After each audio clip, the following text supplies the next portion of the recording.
आज करायची फणसाची कोवळ्या फणसाची भाजी, याला कुयरी म्हणतात कोकणामध्ये. तर हे मी असं चिरायला खूप अवघड जातं आपल्याला, म्हणून डायरेक्टच कुकरला उकडलंय. 3 शिट्ट्या घेतल्या त्याच्या. आता याची साल काढून घेऊया आपण. हे मधलं पण काढून टाकायचंय आणि हे साल काढून टाकायचंय. ह्याच्या परत 3 शिट्ट्या करून घ्यायच्या आणि चांगलं असं कुस्करून घ्यायचं. आधी मी 4च घेतलेल्या, पण तरी ते थोडंसं हे असं कुस्करलं जात नव्हतं, म्हणून मग परत 2 शिट्ट्या घेतल्या. 2 पळी तेल घातलंय.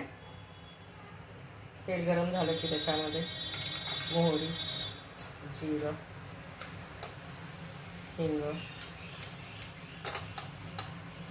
हळद, कढीपत्ता,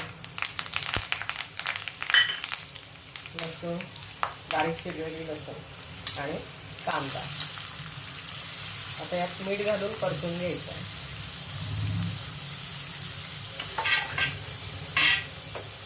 चवीनुसार मीठ,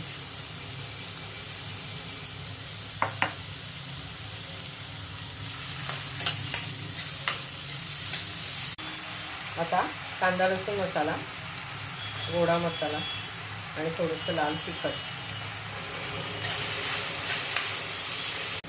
चांगला मऊसूत शिजवून घ्यायचा फणस. म्हणजे मग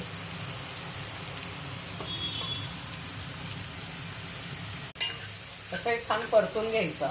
उकडलेलंच असल्यामुळे नुसतं परतलं तरी होऊन जाते. आता याला एक वाफ आणून देऊ. छान परतून घेतली, वाफ काढली आपण त्याला. गरज लागली तर थोडंसं पाणी वरून टाकायचं आणि मस्त अशी ओलं खोबरं लागतं या भाजीला.